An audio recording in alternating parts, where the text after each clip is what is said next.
Hello and welcome to Baseball Barbacast, the only baseball podcast in the world thinking about how Canadian icon Vladimir Guerrero Jr. can score 896 career goals. I'm Jake Mintz. That's Jordan Shusterman. And if I'm Alexander Ovechkin, I'm concerned that Vlad's going to be in Canada for that long. Record, watch. Yeah. Can Vlad Jr. skate? This is not the question I expected to be debating on this Monday edition of Baseball Barbacast, but a question I am now wondering. Maybe that is what the Blue Jays were so hesitant about, right? Can you really, as the Canadian team, extend a contract to a player that can't even lace him up? I don't know. I don't know if Vlad Jr. will be asked about his skating prowess whenever he officially inks his 14-year, $500 million extension, which was reported late on Sunday night. This is a deal that slowly trickled out over the past week, arguably over the past few months, as Vlad Jr. and the Blue Jays tried to meet in the middle and find a number that both sides were comfortable with, and it indeed happened. And that is why it is today's opener. 14 years, 500 American dollars, no deferrals, no opt-outs, no problems. Vlad Jr. is a Blue Jay for life. Lot to process, lot to pick apart, lot to think about. Jordan, you have been optimistic the entire time that this was going to get done. I was pessimistic the entire time. Bad day for deadlines, right? Yes. Bad day bad day to be a deadline. The next time a player says, I'm not negotiating past this date, I'm going to say, you are lying to me, and that does not actually matter. Because remember, Vlad set a day during the beginning of spring training who said, after this, I'm not talking. Which was funny because it felt like we actually ended up talking about it more. After that date than before it. Of course, we've had conversations over the offseason about this. I had Ben Nicholson-Smith of Sportsnet on at the turn of the year, right when you were on your honeymoon. I remember we did a pod on December 30th, and we discussed the status of the negotiations. And I went back and listened to that conversation with our beloved BNS, and I kind of gave this impassioned plea about how this is the guy. Like, the Blue Jays have been chasing these big fish over the last couple of years, going after Ohtani, going after Juan Soto, and Juan Soto is an important part of this conversation as well. But ultimately, this is a player that has been a Blue Jay all along. It has been almost 10 years since Vlad Jr. joined the Blue Jays organization as a 16-year-old, getting one of the largest bonuses in the 2015 international class, as signing out of the Dominican Republic.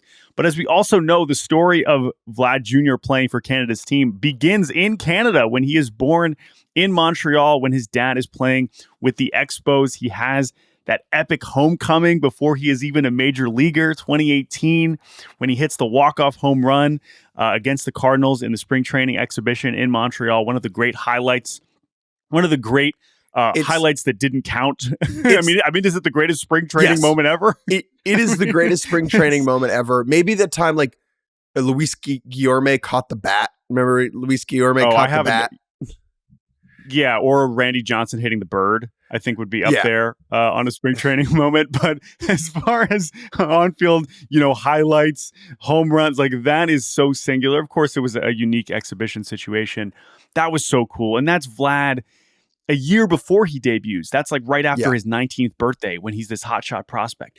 A guy who signs for that big bonus, who carries the weight of expectations of a Hall of Fame father. So many players who are hyped up at that age do not live up to what they're supposed to be.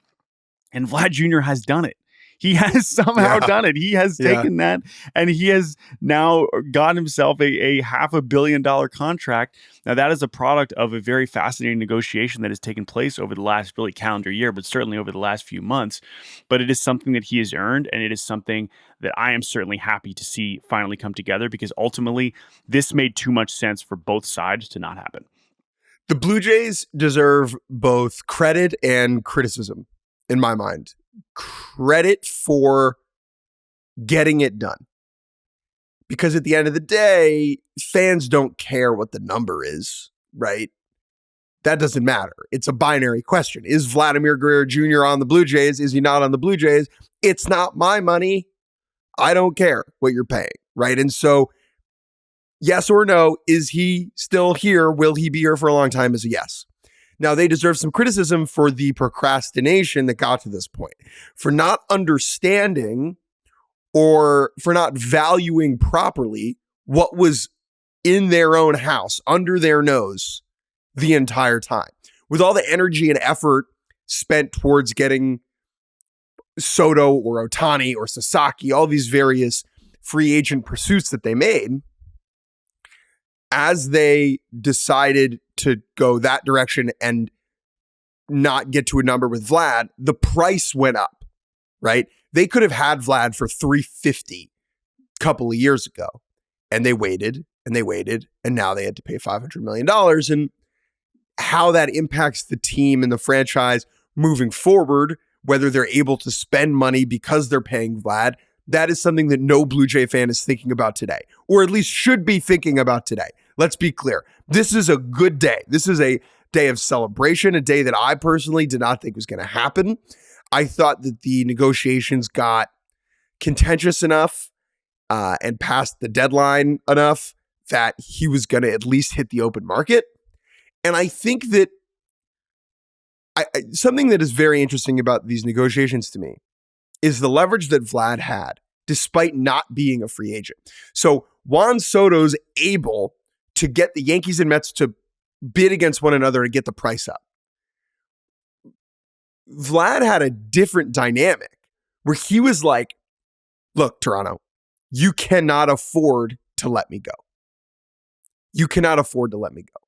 And I think that is what got the number to the $500 million mark that he was clearly seeking.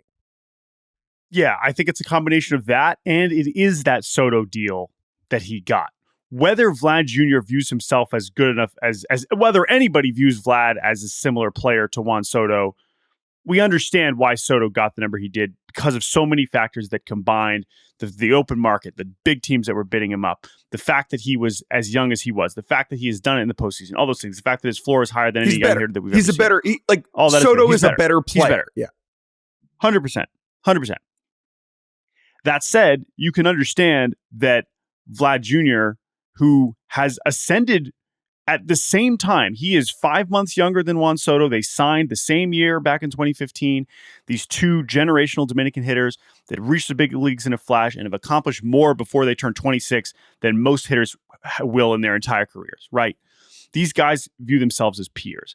And I think Vlad realized the leverage that you just mentioned, that Toronto needs me. I want to be here, but Toronto needs me. And the fact that I can get to the open market a year from now, and I am looking at prime years ahead of me, and that is something that teams are going to be willing to pay for, while also recognizing that I'm not Juan Soto.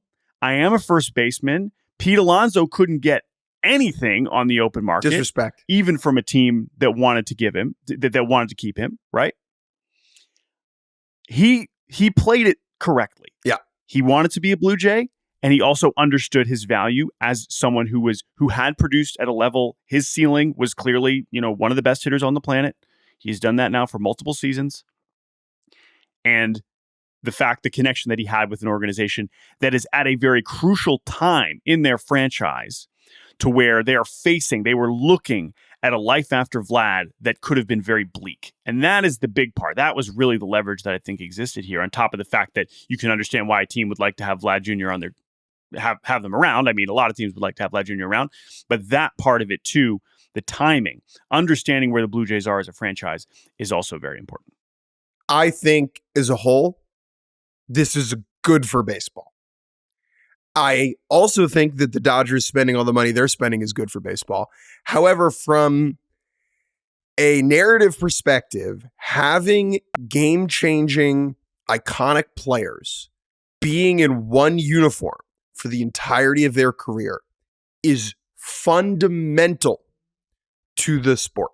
It is fundamental because it allows fans to become invested in young players when they come up and maintain a genuine belief that they will be in a city, in a community, in an organization for the entirety of their careers. Sometimes that does not happen. Juan Soto, not a National, right? Or a Padre. Or a Yankee. Right? Sometimes it doesn't happen. Yeah. Who knows what happens with Paul Skeens or Gunnar Henderson, right? But it is the idea that this could happen to your favorite player, even if your team is not necessarily a big market team. And I think, to me, that is what is so encouraging. That if everything goes, let's say the rest of Vlad's career is like 50th percentile outcome, right?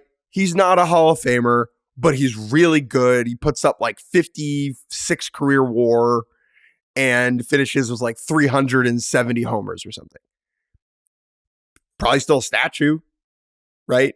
Probably still a retired number. Probably still a guy who Blue Jays fans remember forever. And like, to me, obviously World Series are great. Like, that is the point of all of this, right? But also the connection is the point of all of this. It is caring about a person, of a thing, and remembering it and letting it matter. Yeah. And I think, so 2 more things I definitely want to hit on with this. So the first thing is like, you know, the price going up and up and up.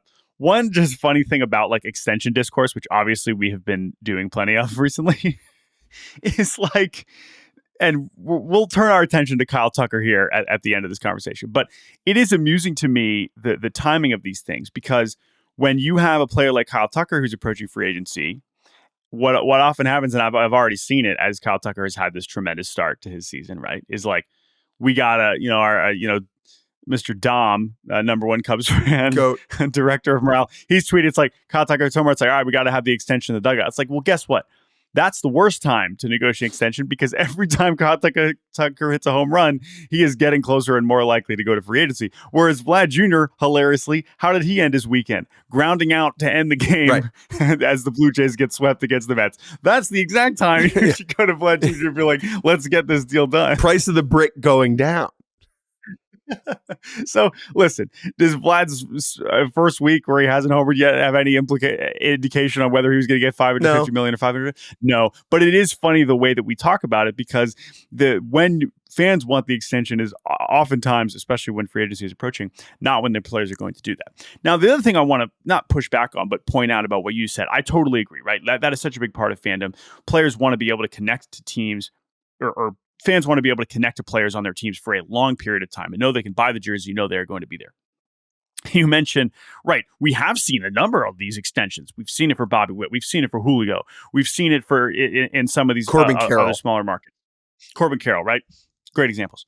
That said, you know, you mentioned Paul Skeens. You mentioned, of course, Ellie De La Cruz, another one. I imagine fans in Cincinnati and Pittsburgh would love to have Rogers Communications as their ownership, because Toronto is not a small market. Correct. This is the other big part of this discussion, which is that Toronto, in their pursuits in free agency over the past few years, and which some of which have failed, some of which have succeeded, obviously most of which have failed at the high end, they have spent a ton of money, and their payroll is now exceptionally high. That said, this is another very important thing about this, and I made this point when we talked to BNS a couple months ago. This contract is not something that is going to be an anchor on the Toronto Blue Jays finances. The Blue Jays payroll right now is at a exceptionally high level. I think it is 4th in baseball. I think it's pretty comfortably top 5. They have soared over the luxury tax. This extension is not impacting what Vlad is making this year. It is 14 years on top of his final year of ARB, in which he's making $30 million this year. The Blue Jays have a ton of money coming off the books over the next 2 years. Now, that is good news and bad news. The good news is that, in theory, if they are willing to flex their, you know, we are Canada's team, we have a ton of money, we are a big market muscle, they should be able to continue to invest and acquire talent to put around Vlad Jr. The bad news is it's a lot harder to see mostly who is going to be pitching for this team anytime soon, as we have talked about this pitching staff that is both aging and or their contract is up. And then, of course, Bo Bichette also reaching free agency. And the farm system kind of stinks. And the farm system is not good. all of those things is to say, Vlad Jr. making $37 million a year, like, yeah, that is a lot to pay a first baseman, as we know. But Vlad Jr. in his prime for the next 4 or 5 years making $37 million, while the payroll is now about to go down by $100 million. This is not Giancarlo in Miami. It is not.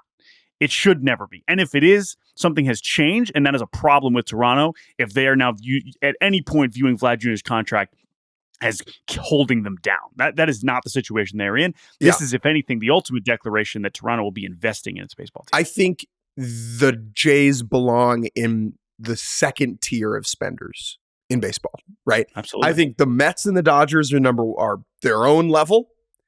There's a little gap, and then it's like Yankees, Phillies, Jays right now. Like that's Red where Sox. it is. What do you say? Red Sox.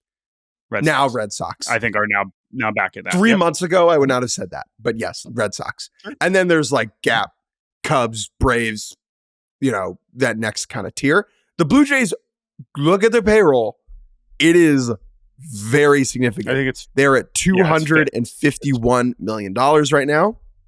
That is, they have, oh my God, they've it's really just how many players you have on the roster that are like free agent, like post-ARB, right? Whether that's extension or you sign through free agency, it's so many guys, right? Springer, Gossman, Bassett, Jimenez on an extension, Barrios on an extension. They're paying Max Scherzer $15.5 million to, massage his thumb.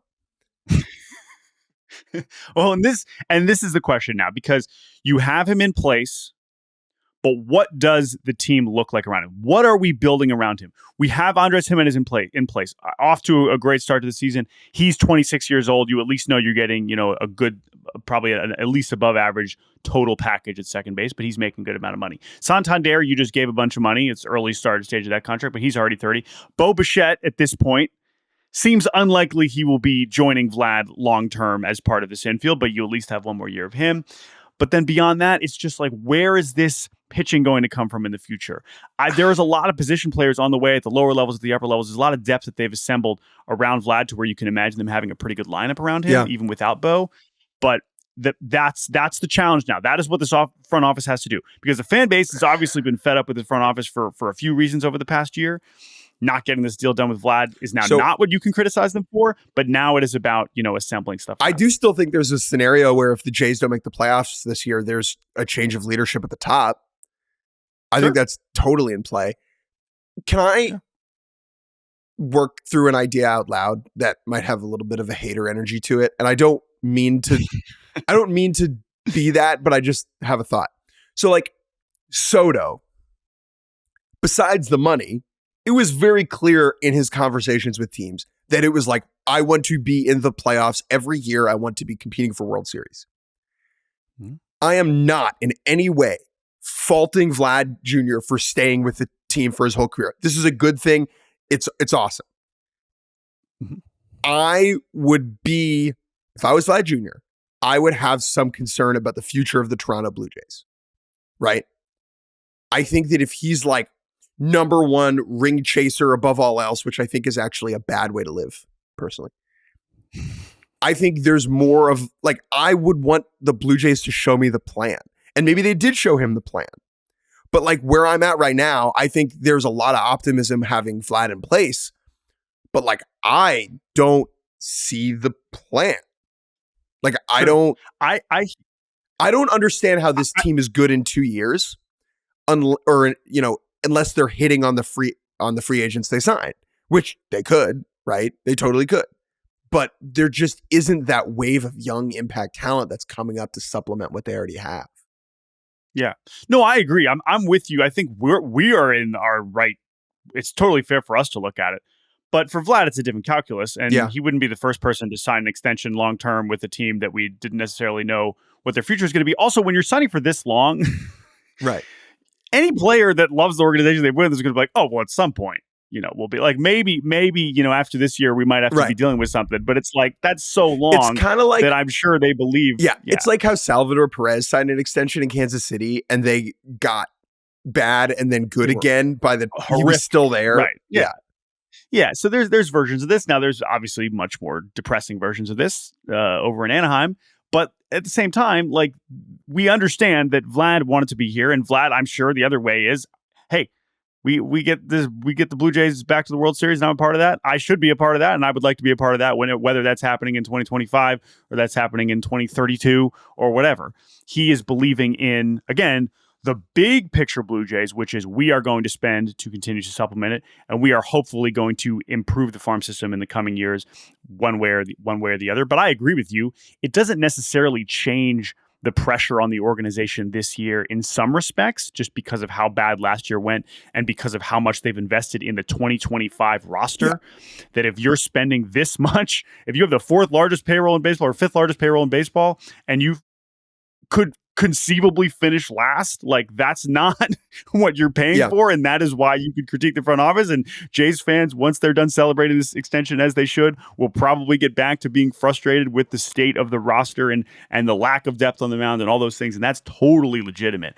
But again, you have this anchor in place that at least has a kind of North Star to build. But at the same time, this organization in the Vlad, Atkins, Shapiro era hasn't accomplished. They haven't won a playoff game since 2016, right? No, this isn't me defending what they've accomplished. I'm just, it has to all be part. Like, again, what you're saying, it makes plenty of sense. If you're trying to convince Juan Soto to come there, I'd be like, well, why? Why would I believe in that? I don't know it. Why would I trust you? But Vlad, it's just a different thing. It's a different conversation when it's Vlad saying the same thing with Mike Trout and Anaheim. Same thing with all these other things. Yeah. I think that if you're a fan of a team and your front office is failing with a big payroll, that is a better reason to be mad than if your front office is not spending enough. Because if they're not spending enough, that is a front office that's failing to get a budget from a stingy owner versus the front office that has gotten resources and has just allocated them incorrectly or improperly or inefficiently, right? In Pittsburgh, Ben Cherington, who's running the Pirates, he would love $50 million more dollars to spend. Right. 50, yeah. Oh man, 30. I mean, but that's the thing. It's a different conversation, and it does kind of put the Blue Jays in an interesting position from that fan perspective. Absolutely. Right? Now, every fan base is not their money, but at the same time, you would feel like, all right, great. If we're going to be blasting into the luxury tax, whether it's my money or not, you would hope that it would be resulting in some more wins. It certainly didn't last year, and so far this year, as we're coming off another weekend in which they get swept by one of the few teams that is spending more than them. Hilariously enough, it does still put them in an interesting spot. How it kind of changes the lens of the Blue Jays season is very interesting. It is now a different kind of pressure, and it's also interesting because it now puts the pressure even more back on the front office. Like, yes, they have now accomplished in getting Vlad Jr. done, but now it's like, all right, great. Well, let's do something with this team, because you're still going to have a lot of questions. They're going to have another busy offseason next year just because of the state of the payroll and how many guys they have coming off the books. Blue Jays go back home to play. Well, they're on the road for a nice little stretch here. Yeah, this is the other strange timing of this, is they're on a 3-city road trip right now. They were just at the Mets. They're in Boston for 4 games starting tonight, and then they are in Baltimore before returning home in a week. Jays at home on Monday, April 14th against the Braves in what will be a Vladimir Guerrero celebration. Congratulations to Jays fans. Clap it up. You folks have been through an unfair amount of fandom strife over the last 4 years, and I am happy. Not only can you buy a Vlad Jr. jersey, you can get that thing freaking tattooed on your back if you want. If you didn't have one already. I mean, come on now. This is the guy. He has always been the guy. He should be the guy, and I hope when we're doing this podcast in 2039 that we are talking about Vladimir Guerrero III. The greatest Blue Jay of all time. Because that's what he should be. That is what he should be. All right. We are going to take a break. And when we return, we're going to talk about the baseball that happened. The baseball that was played over the weekend. We had 1, 2, 3, 4, 5 sweeps to talk about. And then we'll probably turbo mode the rest because we don't have that much time. We'll be back here on Baseball Barbecues. And welcome back to Baseball Barbacast. Jays fans feeling good? Well, that's over because the Jays were swept over the weekend. One of 5 sweeps we had while Jake and Jordan were losing our voices at a good friend's wedding. We didn't watch a whole lot of ball, but because this is our job, we get home Sunday night and we grind. We watch, we go to YouTube, no free ads, and we fly through the highlight packages. I watch them on 2 times speed. Got the box score up. Nice. And so we can tell you what happened. You can believe us. Yeah, at least roughly. I'm sure there'll be a few moments along the way that we missed, but we will focus here in this second segment, the 5 sweeps, and we will begin with those Blue Jays. It was not a great weekend in Queens as the New York Mets were cooking over the weekend. It was a weird sweep. It was not exactly the most like star-studded affair. No one played well. Game 1, yeah, it was not pretty. We got Tyler McGill looked great. Pete looks great, by the way. Pete looks great. Very good. Yeah. Mets shut him out on Friday. On Saturday, they come back late. Jesse Winker hits 2 triples, including a 2-run triple to tie it late. Lindor with the walk-off sac fly. Jesse Winker had 3 career triples before Saturday. He has 2 on Saturday alone, which is an astonishing fun fact. And then on Sunday, very strange situation where David Peterson gets really nauseous and dizzy and like can't see the plate and is like walking a bunch of guys, and for some reason Mendoza leaves him in for like 3 more batters. Their pitching coach Jeremy Hefner comes out and he's like, "You good?" And he's like, "No." And they're like, "All right, go get him." Totally, and then he goes back to the dugout. He walks a guy. He comes back out, walks another guy, and they leave him. It was very odd. I think they were just buying time to get someone hot, but hopefully David Peterson is okay. Yeah. And then the Mets seems like he's fine. Mets hang on to him. Mets hang on. Edwin Diaz hits 2 guys in the 9th, but they still win. This stat from Anthony DeComo: Reed Garrett, Max Kranick, Huascar Barrazoban, one of my favorite Dominican Winter League pitchers, 18 and a third innings, 0.00 ERA. They have 16 inherited runners. 0 of them have scored. So that holy trinity of rando relievers, Garrett, Kranick, Brazoban, has been excellent so far for New York this season, as the Mets pitching staff patchwork with all their injuries has thus far been working wonderfully. The Mets have only allowed 4 home runs all season. Jordan, you know, as the best ERA in baseball, the New York Mets. How about that? 191. That is very impressive. Now, it helps that they were facing a Blue Jays team that has not been particularly sterling offensively. The Blue Jays only have 5 home runs in 10 games, 3 of them courtesy of Andres Jimenez. George Springer and Tyler Heineman have the 2 others. So Vlad Jr., now that he has got his fat stacks, is going to have to start putting up some big power numbers because this Blue Jays offense right now is not awesome. Another great outing for Griffin Canning. Sure. Dude, he's literally just spamming sliders. He's basically, and it's working. It's not really anything that revolutionary, but it's one of those things that you see relievers do this all the time, where it's like, hey, dude, just throw your slider. Basically, 80% of the time, that's going to work. They're kind of just having him do that as a starter, and it's basically working for 4 innings. I don't know if he's actually going to stay in the rotation long term once guys are healthy, but it is working for the Mets so far. As you said, credit to New York. They're pitching it quite well. The pitching dev magic rolls on 4 other sweeps. Red Sox over the Cardinals. The Sox are... Pitching was not... This was no not one was a pitching display for either team over this weekend. But the Sox they're a good time. They started 1-4. They are on a W5 right now. They are absolutely banging. This right team now. is built to get Bill Simmons to care about baseball again. Yes, and we will see if they can do it. Willie Abreu is doing his part. Game 1, we've got just an absolutely ugly slugfest, 13-9. 7 different Red Sox hitters have multiple hits. Saturday, can we from now on call that an Ugg Fest? An Ugg Fest. That is exactly what that was. Sounds a little bit Saturday gets like shoe related, but an ugly slugfest should be an Ugg Fest. That's true. Do you think Dan Ugla had Uggs? Probably not. We'll have to ask him whenever we have him on the podcast. Do people know what Uggs are? I don't know. Saturday gets rained out, which means we have a doubleheader on Sunday. A little bit of a strange situation since this was slated to be Sunday Night Baseball. So we had an afternoon game where Ryan Helsley totally melts down, walks 4 guys at the end. Red Sox tie it up and then ultimately walk it off in extras.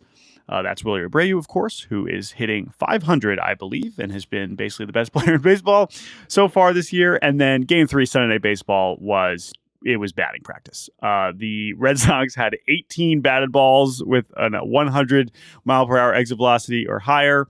Hunter Dobbins, one of their kind of depth starting pitching prospects, got called up, got the win in his major league debut. The Red Sox scored 18 runs on 22 hits. Rafael Devers is alive, folks. We were concerned. He looks fantastic now. I don't know if his shoulder is still hurting him, but he suddenly looks like Rafi Devers again. And they got this kind of terrifyingly creepy and entertaining home run celebration where they have a head that looks like their mascot, Wally, the mascot, but like a lot scarier. And they put it on after they hit a home run, and it is very disturbing and very entertaining, and clearly something that will be a thing. And I think one of the first versions of that we've kind of seen this year as far as home run celebrations go. Netflix doc comes out tomorrow.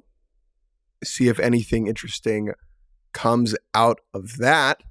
And the Red Sox are interesting. Their biggest crime last year was being boring, right? There are so many different layers to this Red Sox team. And as someone with severe ADHD, I am all in on the Red Sox because you can get distracted so easily and just, you're like watching the team and it's like, oh, right, Willie Abreu has a laser. Then you're like, oh, right, Garrett Crochet's here. And then you're like, oh, yeah, Lucas Giolito's on the IL. There's so many different storylines that you can care about with this Red Sox team, which compared to last year's nap time fest is a real breath of fresh air. Very, very, very, very refreshing indeed. The Cardinals' pitching is very bad. Their offense is very good. They have 10 hits in all 9 games they've played this season. It's a strange version of a Cardinals team, but they will probably hit their way into some level of relevance this summer. We told you about Ivan Herrera. We told you. We did. And it sucks he's injured now. Hopefully that's not long-term. I know he had his 3-homer game last week. He looks great. Hopefully he will be back soon. Red Sox feeling good, and they welcome in those Blue Jays for 4 games starting tonight. 3 more sweeps. Let's go out west, where the best team in baseball, San Francisco Giants, they do now have the best record in baseball at 8-1 as they sweep the Mariners of Seattle. Friday was a wild game. I was happy to be not watching this as I got to spend time with you and a bunch of our high school friends and kept kind of just checking the score and just being like, what is going on here? I was glad that we didn't have service at this restaurant that we were at to follow what ended up being just an absolute heartbreaker for Seattle as they lose in 11 innings on Friday, 10-9, 32 combined hits against 17 combined pitchers. That sounds miserable. That looked more like a Coors Field box score than an Oracle Park one. The Giants win that one on Friday. Robbie Ray is pretty solid on Saturday. That was kind of a more straightforward game. And then Sunday, the Mariners come back in the 9th. Camilo Doval is one of those guys where you basically know if he's going to blow it, like pitch 2, the first pitch he throws. Yeah, within. And I had just landed. I was at the airport and I was like, oh, here comes Doval. He's protecting. And I watched you just like yank the first fastball. And I was like, ooh, I think they got a shot here. And they do manage to tie it. And then in the bottom of the 9th, in a tie game, the Giants rally back. Patrick Bailey fluffs a ball down the right field line. Victor Robles goes flying. Wild play. Into the net, into the corner. One of the best catches you will see all season, but unfortunately, it was bad. Even though he pretty much landed completely on the net, it was with such force and at such an unfortunate angle that he seriously injured himself. Now, at the time we were recording this on Monday morning, we don't know the severity of the injury. They said it was a shoulder injury. It looked very bad, and if they're missing Victor Robles for a long time, that is not great. It was an amazing catch. Unfortunately, Wilmer Flores walked it off 30 seconds later once they kind of Robles exited the game. Carted and off the Giants field. beat the Mariners. Carted off the field with an arm injury. Yeah, is that speaks to in some ways the pain that he was in. Like grosser than getting carted off the field with a leg injury. Because you're in so much upper body pain that you can't walk off the field. It was really weird. I was listening to it on the radio while I was driving home, and I was like, what the hell does this look like? And then I watched the highlight, and I was like, nope, that tracks. The Giants, though, quickly, they're playing well, obviously, because they have the best record in baseball. Willy Adames, terrible so far. They have not gotten really any offensive contributions from Willy Adames, Tyler Fitzgerald, Lamont Wade, or Patrick Bailey. That whole crew has been bad. Everyone else has been like pretty good to really good. I think they're playing a little over their skis right now. The pitching, though, the run prevention stuff does look encouraging. Logan Webb throwing 75 innings every start. Like Jordan Hicks is the one I'm most interested to see if he can maintain that. Yep.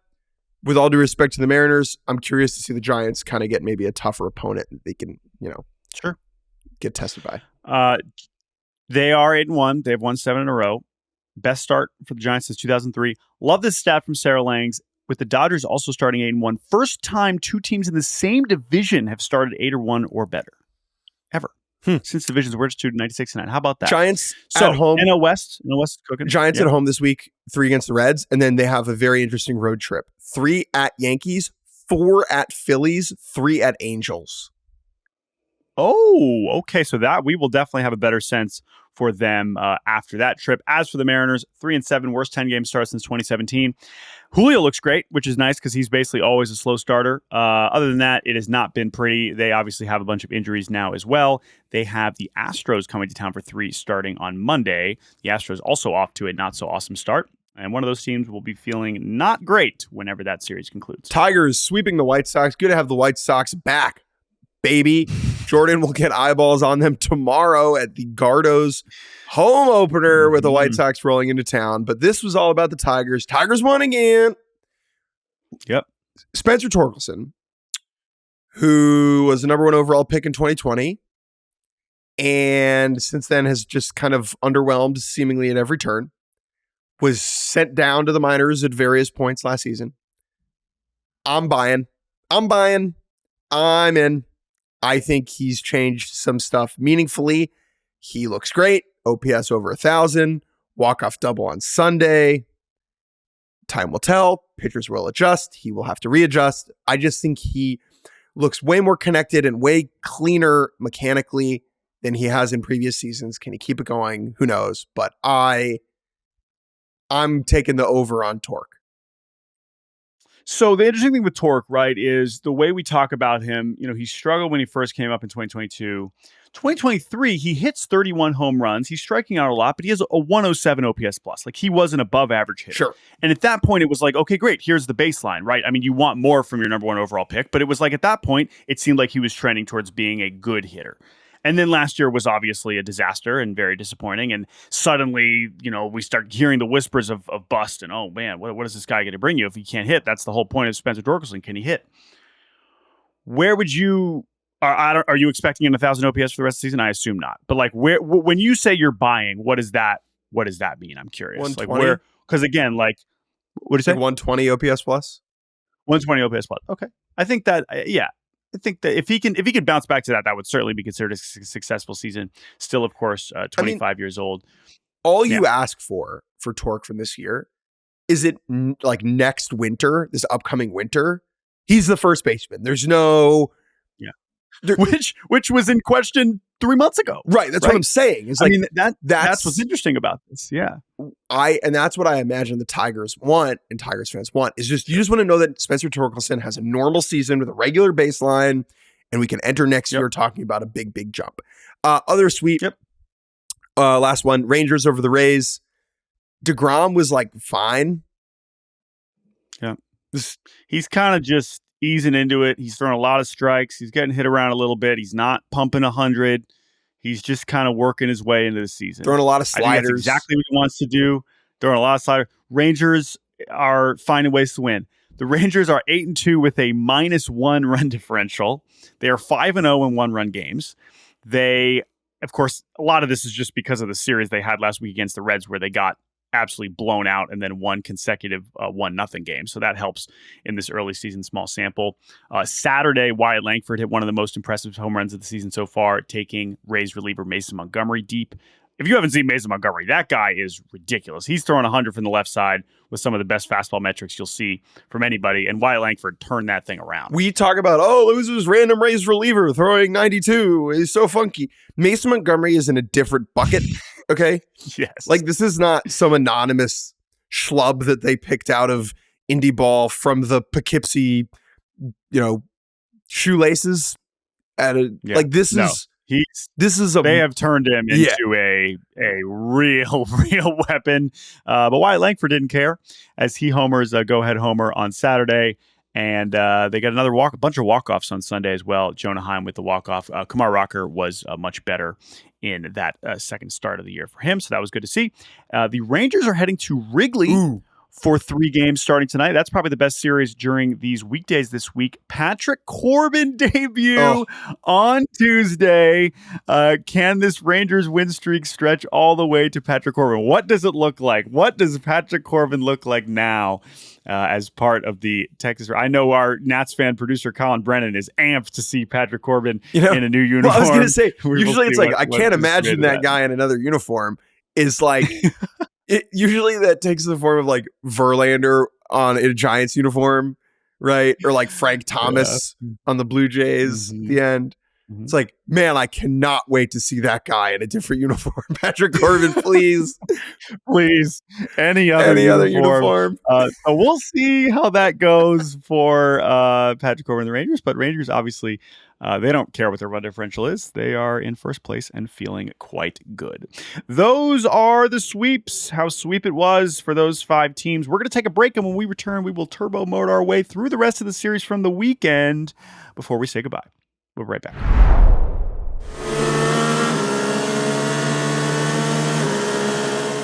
And welcome back to the end of Baseball Barbacast. Let's throw everything else into turbo mode. We, Jake Mintz, Jordan Shusterman, were in Philadelphia over the weekend for this wedding, but because it was a wedding, we did not get to work the series of the weekend, which was Phillies hosting the Dodgers, Dodgers rolling in to the city of brotherly love with not a single loss on their record. And the Phillies said, don't care.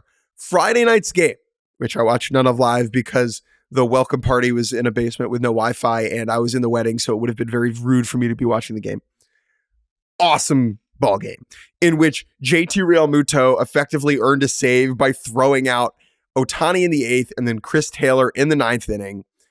Just sick performance and a reminder that even in a slightly reduced state, JT Realmuto is a freak. He is a freak. Yes. That said, you know what my takeaway was from that game? The wind was howling or Jesus Luzardo looked good? No, that never would have happened. Those base running blunders would not have happened if Clayton McCullough was still there. Hell yeah, dude. Again, Dodgers season, it's all their defense is totally catastrophic so far. It's all collapsing without Clayton McCullough. That is the only thing that is going to sink this Dodgers team. Saturday, Dodgers win, even though it was a Roki Sasaki start, as Roki looked as good as he's looked, better. He was throwing the ball over the plate. A lot of those fastballs were right down the middle, and that's fine. A lot of hard hit outs. Better than non-competitive. A lot of hard hit outs. But no, what was it? 2 walks by the end? Yes, 2 walks. He completes 4 innings, only allows 3 hits, 1 run. So did not pitch enough to get the dub, but he kept them in the ball game. And the Dodgers' other pitchers were excellent the rest of the way. That was not the case on Sunday. So this was just a weird day for you and I. You know, we wake up at the hotel, we do the welcome brunch or the goodbye brunch at the wedding, and then we go get a bite to eat in Philly. I drive you and your wife to the airport. And then I look at, I'm driving to DC. I'm in DC right now for this Dodgers-Nats series. You know, I look at my phone, Dodgers-Phillies, 2-run game in the 4th, 5th. You know, the airport's right next to the stadium. I have my credential. So I just whip on over to Citizens Bank Park, walk in the 5th inning and take in what was a sensational 4 innings of baseball. as the Phillies throw Jordan Romano into the fire, and he does not have it right now. The Canadian reliever is looking a little cooked. The velo's down, not great. Dodgers come roaring back, and then the Phillies pounce for 2 runs late on a Bryson Stott loop single, just a perfect Bryson Stott single. And then a Edmundo Sosa beating out a double play ball. Edmundo Sosa, who is been amazing to the point that the Phillies might have to find a way to put him in the lineup every day. We're not quite there, but we're getting a lot closer. Phillies end up taking the series. There was a Nick Castellanos grand slam through the rain. Tyler Glasnow was very uncomfortable with the elements and was removed in the 3rd inning. And this series, right? Okay. Probably the 2 best teams in the National League. Maybe disrespect to the Padres, it's not the Braves. Giants. So, I mean, this was, this was kind of the series we were hoping to see between the Dodgers and the Braves, and we got it with the Dodgers and the Phillies. A lot of interesting takeaways from this. It was a reminder of the ways that these 2 teams are flawed. And a reminder that these 2 teams are so talented and talented enough to overcome those flaws in an instant. So the Dodgers, right, I would say right now to me, their 2 biggest flaws are their defense is bad. And which we kind of knew. Which we knew. But it's been and their starting pitching remains volatile in that it does not offer length and dependability.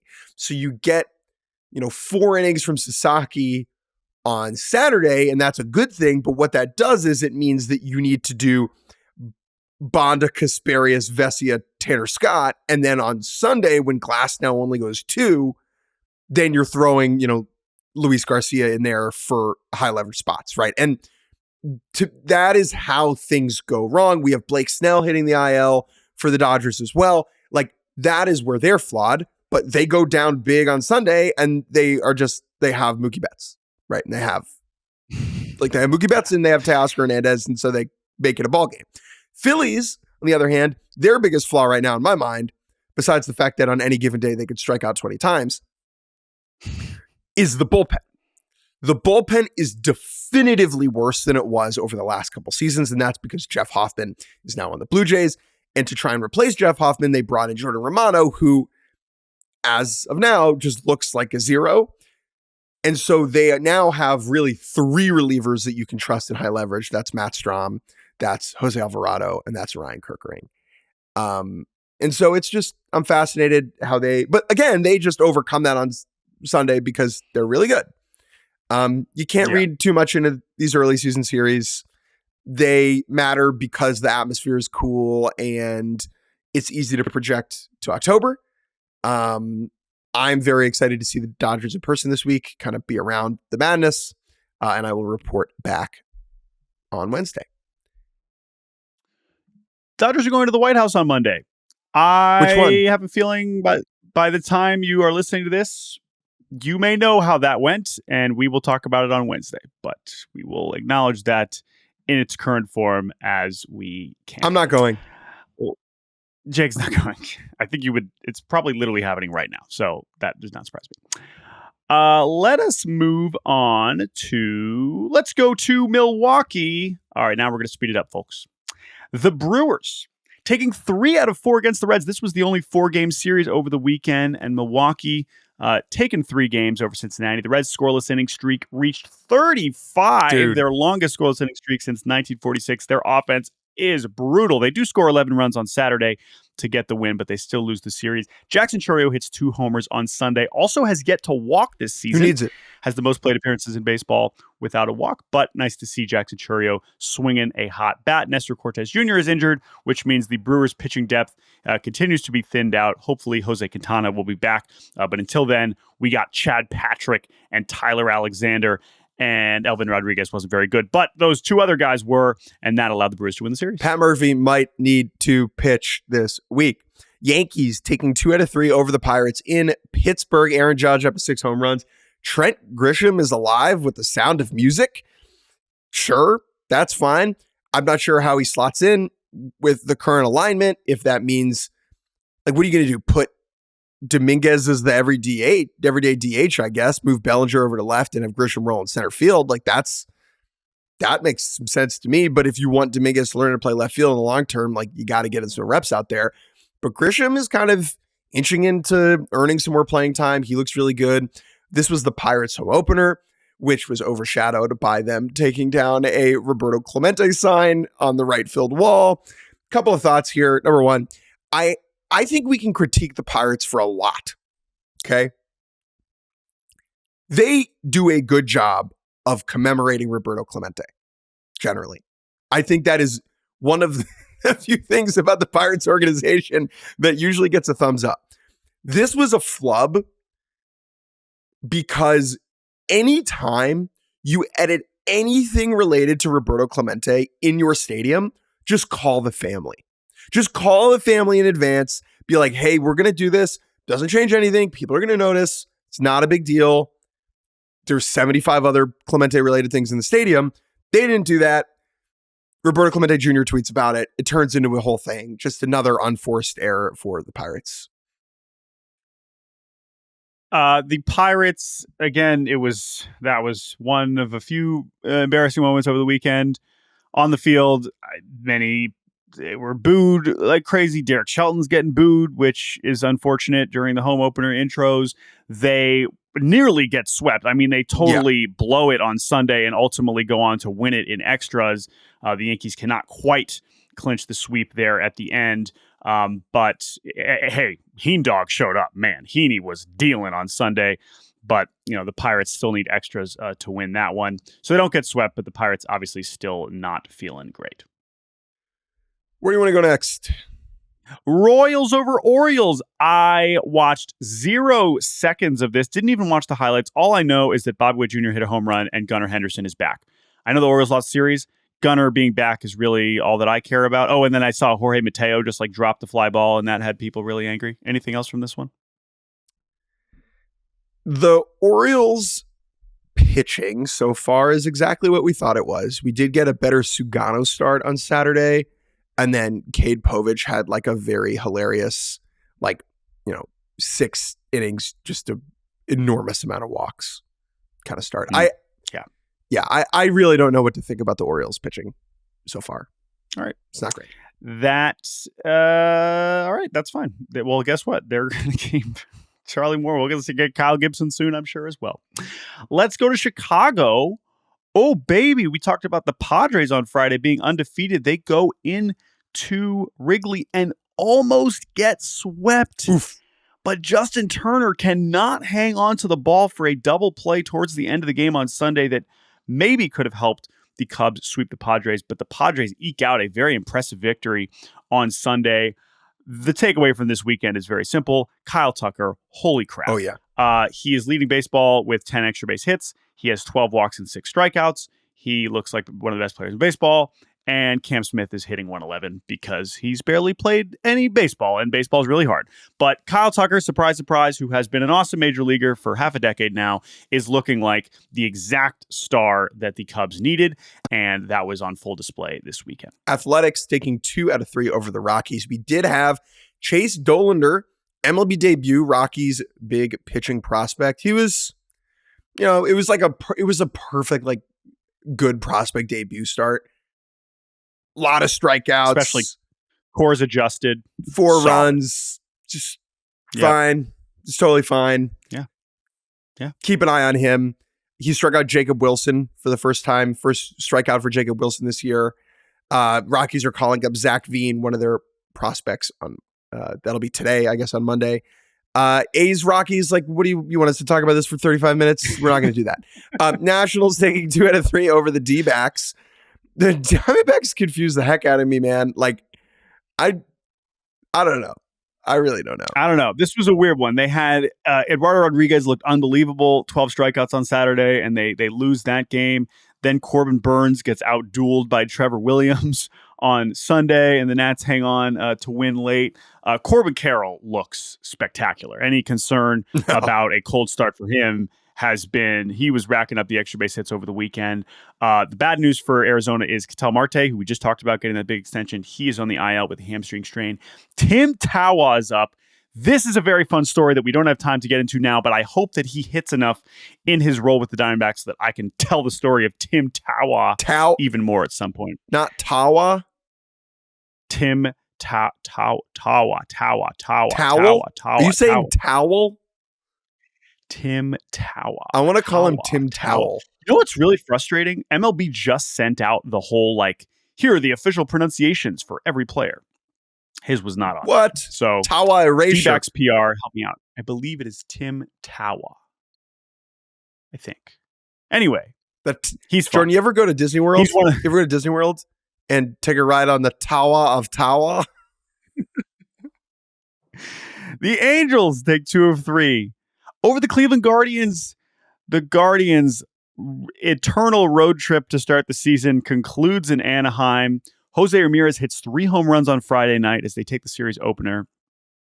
But the Angels bounce back with 2 wins Saturday and Sunday. The Angels are one of just 3 teams to win their first 3 series to start the year, along with the Giants and the Rangers. Okay, Angels. Okay, yeah, we've seen the Angels start hot before. Logan O'Hoppe looks great. And the Phillies. And the Phillies? Is that correct? Yeah. And the Phillies. Yes. Sorry, that's wrong. I wrote that very late last night. The Phillies have also won all their series. I apologize, Phillies. That's my fault. But hey, the Angels, look at them. They've won 3 series to start the year. The Gardos, not the greatest start to the year for them. They finally return home. I will be at their home opener on Tuesday against the White Sox when it will, I believe, be 28 degrees. Oh.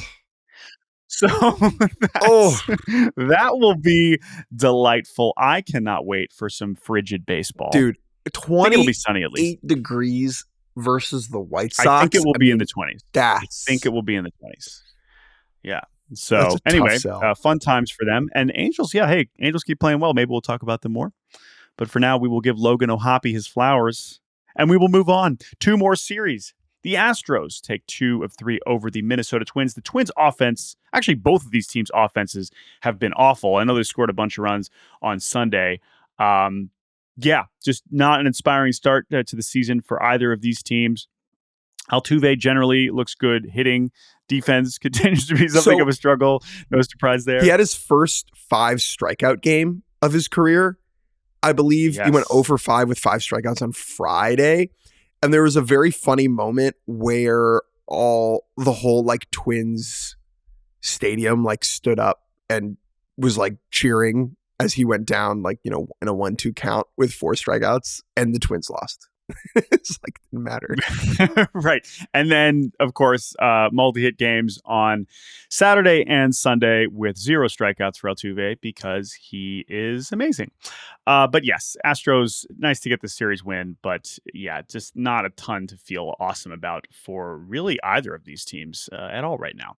Last series to mention, the Marlins and the Braves. We only got 2 games out of this one because Sunday got rained out. The Braves did finally get their first win of the season on Friday, dominating the Fightin' Fish 10-0. Spencer Schwellenbach, NL Cy Young, ? He looks amazing. 8 scoreless innings with 10 strikeouts against the fearsome Fish lineup. Not quite. But then on Saturday, the Braves offense went right back to sleep as they get shut out by the incredible quintet of Cal Quantrill, Ronnie Henriquez, Anthony Veneziano, Calvin Fauché, and Anthony Bender. And they didn't play on Sunday because it rained. What that means is that in August, when the Marlins return to Atlanta, that will be a 5-game series. Funky. A scheduled 4-gamer from August 7th to the 10th will now be a 5-gamer with a doubleheader on that Saturday, thanks to this rainout. The Braves are still the only team in baseball with 1 single win. Sean Murphy is back. Chadwick Tromp is gone. Drake Baldwin is sticking around, and I hope that they can continue to give him at-bats. And the Braves will forge ahead, trying to climb their way back up the standings. Who do the Braves play this week? The Phillies. Jake, do they really? Yeah, in Atlanta. Oh, right, they do. I believe they welcome the Phillies to Atlanta. Zach Wheeler against Chris Sale on Tuesday. Yeah, I'll probably watch that. I will probably watch that. Winner gets the Cy Young. Yes. Actually, I'll say I'll watch that. I'll be at Shane Smith versus Ben Lively in 28-degree weather. So sorry. Oof size. The real ball. Real ball. Oh, it's a day game. I'm good. Never mind.